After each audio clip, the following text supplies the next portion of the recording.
आप प्रेग्नेंट हैं और आपको अभी अभी जेस्टेशनल डायबिटीज डायग्नोज हुई है, यानी कि आपको पता चला है कि आपको प्रेगनेंसी में होने वाली डायबिटीज है, and now you are worried कि इसका आपके ऊपर और आपके बच्चे के ऊपर क्या असर पड़ेगा, क्या प्रिकॉशंस लेने पड़ेंगे, क्या क्या करना पड़ेगा जिससे कि चीजें सही रहें आपके लिए भी और आपके बच्चे के लिए भी।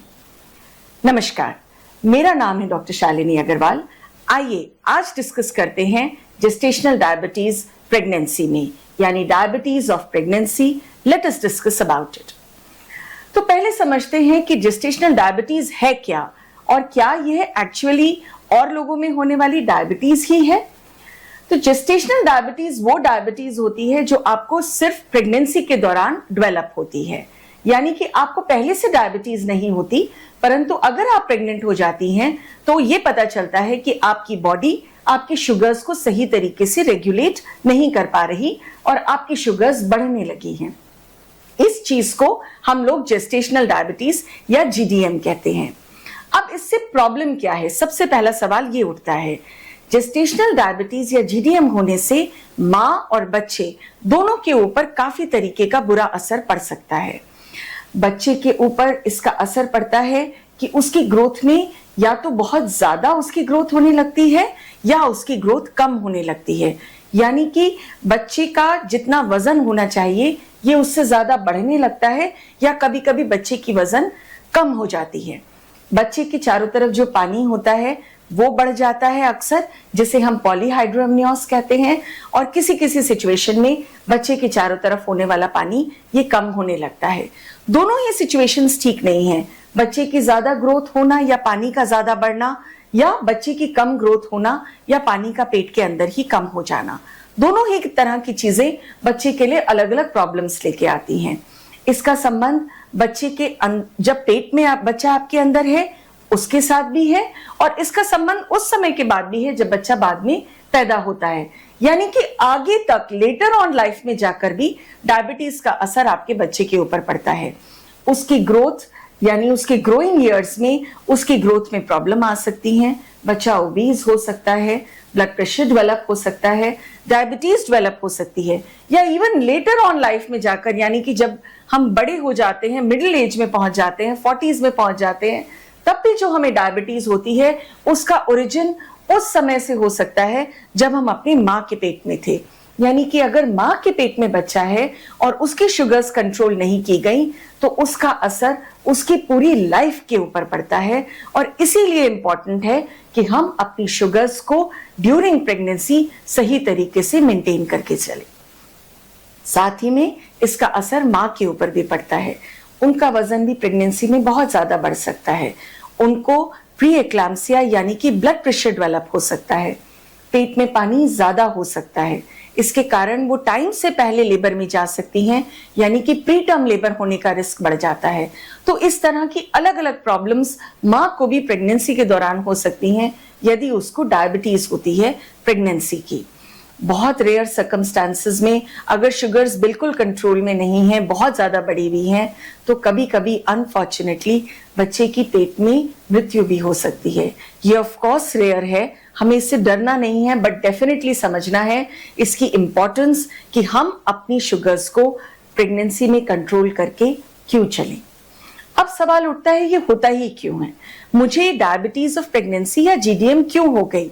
एग्जैक्ट रीजन तो हमें नहीं पता इसके होने का, पर यह देखा गया है कि कुछ लोगों में प्रेगनेंसी के दौरान जो हार्मोन्स डेवलप होते हैं या जो हमारा प्लेसेंटा कुछ ऐसे एंजाइम्स डेवलप करता है जो कि हमारे अंदर प्रोड्यूस होने वाली इंसुलिन को सही तरीके से काम नहीं करने देती। या तो इंसुलिन कम प्रोड्यूस होती है, या अगर इंसुलिन बनती भी है तो उसका जो नॉर्मल काम है, इंसुलिन का काम होता है हमारी शुगर लेवल्स को कंट्रोल में रखना, तो इंसुलिन को सही तरीके से काम नहीं करने देती और हमारे अंदर इंसुलिन रेजिस्टेंस डेवलप हो जाती है। तो इस इंसुलिन रेजिस्टेंस के कारण हमारी बॉडी अपनी शुगर्स को कंट्रोल में नहीं रख पाती और हमें जेस्टेशनल डायबिटीज या डायबिटीज हो जाती है। अब वो कौन से लोग हैं जिनको इस तरह की प्रॉब्लम होने का खतरा है। देखिए, होने के लिए यह किसी को भी हो सकती है, पर कुछ लोगों में इसका खतरा ज्यादा बढ़ जाता है। यदि आपकी उम्र अधिक है, 35 से ज्यादा या स्पेशली 40 से ज्यादा है, यदि आपका वजन ज्यादा है, आपका बीएमआई या बॉडी मास इंडेक्स बढ़ा हुआ है, आपका बॉडी मास इंडेक्स 23 से ऊपर है, या स्पेशली अगर 27-28 से ज्यादा है, आप ओवरवेट हैं, आप ओबीज हैं, आपको अपनी पिछली प्रेगनेंसी में जेस्टेशनल डायबिटीज हुई थी, या आपको पीसीओडी की या पीसीओएस यानी पॉलीसिस्टिक ओवेरियन डिजीज की शिकायत रही है, पीरियड्स इरेगुलर रहे हैं अगर आपके पहले प्रेग्नेंट होने से पहले, तब भी जेस्टेशनल डायबिटीज होने का रिस्क बढ़ जाता है। आपकी फैमिली में डायबिटीज की हिस्ट्री है, आपकी मदर, फादर या आपके क्लोज रिलेटिव्स को डायबिटीज है, डायबिटीज उनको लेटर ऑन लाइफ में जाकर डेवलप हुई है, लेकिन आपको डायबिटीज होने का खतरा यंगर एज में प्रेगनेंसी में भी हो सकता है। तो ये वो सारी सिचुएशंस हैं जिनमें आपको जीडीएम या जेस्टेशनल डायबिटीज हो सकती है। परंतु फिर भी हमें यह समझना है कि जेस्टेशनल डायबिटीज हो किसी को भी सकती है और इसकी टेस्टिंग कराना बहुत जरूरी है। अब ये समझते हैं कि हमें पता कैसे चले कि हमें जेस्टेशनल डायबिटीज हो गई है। तो इसके सिम्टम्स नहीं होते। जेस्टेशनल डायबिटीज आप ये ना समझे कि जैसे डायबिटीज जिन लोगों को होती है तो बहुत प्यास लग रही है, भूख लग रही है, यूरिन ज्यादा जाना पड़ रहा है, तब वो सोचते हैं कि शायद डायबिटीज हो गई है। जरूरी नहीं है कि आपको ये सारे सिम्टम्स डेवलप हो। आपको प्रेगनेंसी के ही नॉर्मल सिम्टम्स हैं, जेस्टेशनल डायबिटीज के कोई सिम्टम्स नहीं है, लेकिन फिर भी आपको जीडीएम हो सकती है। तो ये पता कैसे चलेगा कि आपको जीडीएम है? ये पता हमें केवल सही तरीके से जेस्टेशनल डायबिटीज जीडीएम का टेस्ट करने से ही पता चलता है।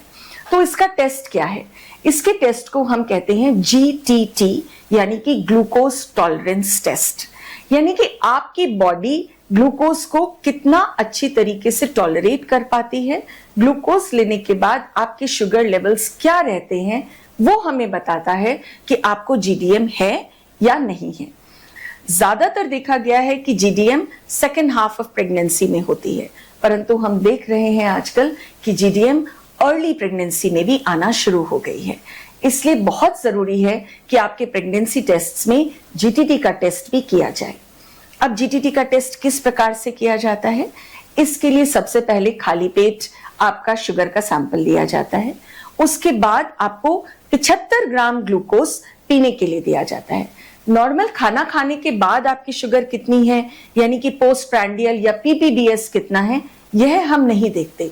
एक standard amount of glucose 75 grams glucose आपको दिया जाता है और वो पीने के बाद हम चेक करते हैं कि आपकी ग्लूकोज लेवल्स कितने रहे, यानी कि उसको पीने के 1 घंटे के बाद आपकी शुगर चेक करते हैं और 2 घंटे के बाद आपकी शुगर चेक करते हैं। ये तीनों वैल्यूज को चेक किया जाता है और फिर हम ये डायग्नोज करते हैं कि कहीं आपको जीडीएम तो नहीं है। अब मान लीजिए आपको जीडीएम डायग्नोज हो गई, तो अब क्या किया जाए? क्या ट्रीटमेंट है इसका? कैसे हम इसको सही लेवल पे ला सकते हैं? तो इसको ठीक करने की 3 चीजें हैं। सबसे पहला है डाइट एंड लाइफस्टाइल। सेकंड है आपका कुछ मेडिसिन आपको शुरू की जाती हैं, और थर्ड है कि कुछ केसेस में हमें इंसुलिन भी लेना पड़ सकता है। तो डाइट में जीडीएम में किस किस चीज का ध्यान रखना है? तो हमें वो चीजें लेनी है जो कि हमारी शुगर को ज्यादा नहीं बढ़ाती। इसके लिए आपको एक डाइटिशियन से कंसल्ट करने के लिए भी कहा जाएगा, सही तरीके की डाइट लेने के लिए कहा जाएगा, वो खाने जो कि हमारी शुगर लेवल्स को बहुत तेजी से बढ़ाते नहीं हैं वो लेने होंगे, और जो जिनको लेने से हमारी डायबिटीज या हमारी शुगर्स सही रहती हैं, बहुत ज्यादा नहीं बढ़ती, वो खाना हमें लेना होगा।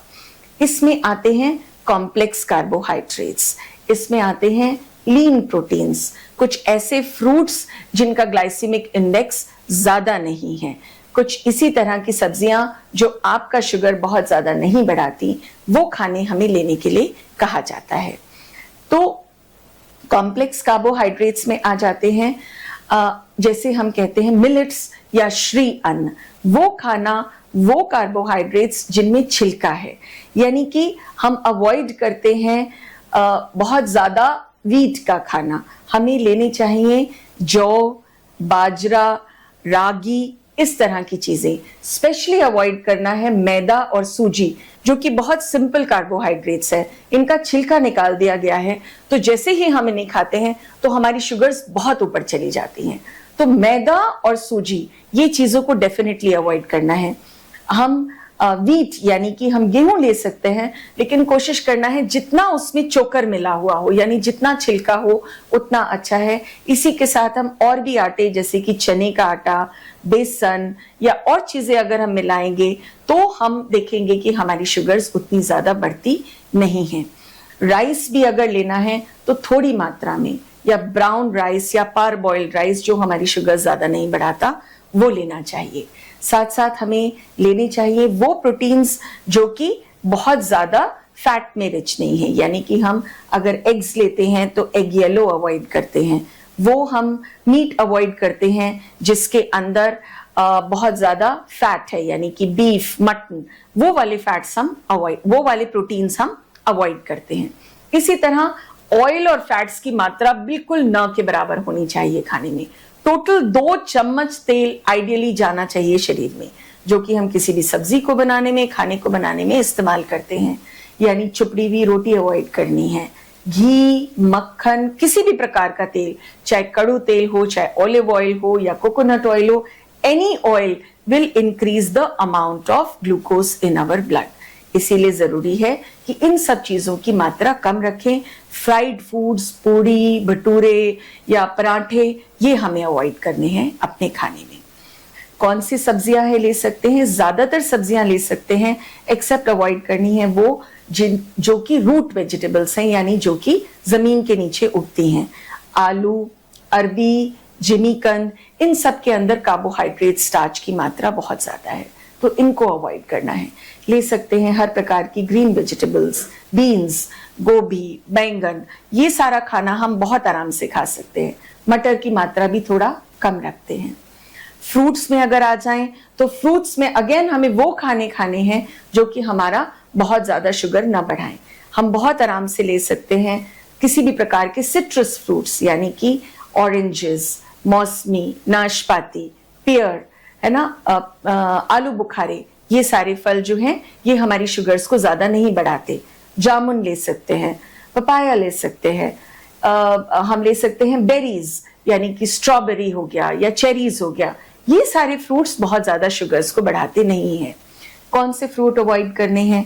मैंगोज, बनाना, पाइनएप्पल, वाटरमेलन, है ना, या मेलन बहुत मीठा, खरबूज, तरबूज, इन सबको हमने अवॉइड करना है। एप्पल अगर हम लेंगे तो थोड़ी मात्रा कम रखें। अनार भी हम ले सकते हैं, मात्रा हमें उनकी कम रखनी चाहिए एक बार जब हम खाना खा रहे हैं तो ये वो खाने हैं जो कि हमारे शुगर को बहुत ज्यादा बढ़ने नहीं देते। साथ में ये भी ध्यान रखना है कि हम किस प्रकार से खाएं, यानी केवल ये ध्यान नहीं रखना कि हम क्या खाना खा रहे हैं, हमें ये भी ध्यान रखना है हम किस प्रकार से खा रहे हैं। मतलब ये हुआ कि एक बार में ज्यादा खाना नहीं खाना। एक बार में अगर हमारे खाने का अमाउंट ज्यादा है तो वो सडनली हमारे शुगर्स को बहुत ऊपर बढ़ा देगा। तो स्मॉल एंड फ्रीक्वेंट मील्स, यानी कि एक बार में थोड़ा खाएं लेकिन बार बार लें। इससे हमारे शरीर को समय मिलता है कि एक तो शुगर बहुत ज्यादा बढ़ती नहीं, और जितनी बढ़ती है उसको वो फटाफट नीचे लेकर आ जाता है। तो एक बार में हमें थोड़ा खाना लेना है, यानी कि केवल भर पेट के बहुत सारा ब्रेकफास्ट, लंच, डिनर लेने की बजाय ब्रेकफास्ट, लंच और डिनर लें, लेकिन सीमित मात्रा में, और साथ साथ में इनके बीच में कुछ स्नैक्स जरूर लें। ब्रेकफास्ट और लंच के बीच में, लंच और डिनर के बीच में, या डिनर के 1.5 से 2 घंटे के बाद। इस तरीके से हम देखेंगे कि हमारी शुगर्स उतनी नहीं बढ़ेगी। फिजिकल एक्टिविटी भी जरूरी है, यानी स्पेशली खाना खाने के बाद 15 से 20 मिनट का वॉक जरूर करना चाहिए, अगर आपको ये करने के लिए मना नहीं किया गया है आपके डॉक्टर के द्वारा। ऊपर के शरीर की एक्सरसाइज हम बहुत सेफली कर सकते हैं, जैसे हाथ उठाना, नीचे करना, जैसे कि चप्पू चलाते हैं, बोट रोइंग जो करते हैं। इस तरह की एक्सरसाइजेस भी हमारी शुगर्स को नीचे लाने में हेल्प करती हैं। तो ये है खान पान के बदलाव जो कि आपकी डायबिटीज में आपकी शुगर्स को सही कर पाएंगे। साथ साथ में कई बार हम ये देखते हैं कि हमें दवाइयां देने की जरूरत भी पड़ती है। हर दवाई सेफ नहीं होती, कुछ एकाध ही दवाइयां हैं जो सेफली प्रेगनेंसी में दी जाती हैं, और ये डॉक्टर आपको डिसाइड करके आपको वो दवाइयां देंगे। और अगर हमें ये लगता है कि आपकी शुगर्स इनसे भी कंट्रोल में नहीं आ रही, तो आपको इंसुलिन की जरूरत पड़ सकती है। इंसुलिन सेफ होती है प्रेगनेंसी में, इसका कोई दुष्प्रभाव नहीं पड़ता किसी भी प्रकार का, और सिंपल सी बहुत छोटी सी सिरिंज से ले ली जाती हैं। और लेना भी जरूरी है क्योंकि हम ये जानते हैं कि हमें अपनी शुगर्स को कंट्रोल में रखना जरूरी है। तो शुगर्स कंट्रोल में रहे ये देखने के लिए भी हम रिपीटेड टेस्टिंग करते रहेंगे अपनी प्रेगनेंसी के दौरान। ये आपके डॉक्टर बताएंगे आपको कि आपको किस प्रकार से और कब कब अपनी शुगर की जांच करना है। ये खुद से की जाती है। एक अच्छे ब्रांड का ग्लूकोमीटर ले लीजिए जिससे और आप सीख लीजिए कि कैसे आपको अपनी ग्लूकोज की जांच करनी है, और इसका एक रेगुलर चार्ट बना लें जिससे कि आपको ये पता चलता रहे, आपके डॉक्टर को ये पता चलता रहे कि आप जो भी चेंजेस कर रहे हैं वो आपकी शुगर्स को कंट्रोल में रख रहा है या नहीं। तो ये वो चीजें हैं जो ध्यान रखने से हम अपनी GDM जेस्टेशनल डायबिटीज में शुगर्स को कंट्रोल में रख पाएंगे। ज्यादातर लोगों का ये सवाल होता है मेरे से कि मैम क्या इसका मतलब है कि मुझे आगे तक डायबिटीज हो गई है? तो नहीं, इसका मतलब ये नहीं है कि आपको हमेशा के लिए डायबिटीज रह जाएगी, पर हाँ ये ध्यान रखना जरूरी है कि ये आपकी बॉडी को आपको बताने का तरीका है कि आपको आगे जाकर डायबिटीज होने का खतरा है। तो आगे जाकर आपको यानी प्रेगनेंसी के बाद आपको अपने शरीर में, अपने वजन में, कई तरीके के अपनी लाइफस्टाइल में बदलाव लाने पड़ेंगे जिससे कि आगे आपको जाकर ये डायबिटीज ना हो। रेगुलर चेकअप भी रखना पड़ेगा जिससे कि आपको जल्दी और समय रहते पता चल जाए कि कहीं आपको डायबिटीज तो नहीं डेवलप हो रही। तो ये वो चीजें हैं जो करने से हम अपनी डायबिटीज को प्रेगनेंसी में कंट्रोल में रख सकते हैं, अपने आप को और अपने बच्चे को ड्यूरिंग प्रेगनेंसी में भी, और आगे भी जाकर अच्छी और बेहतर लाइफ दे सकते हैं।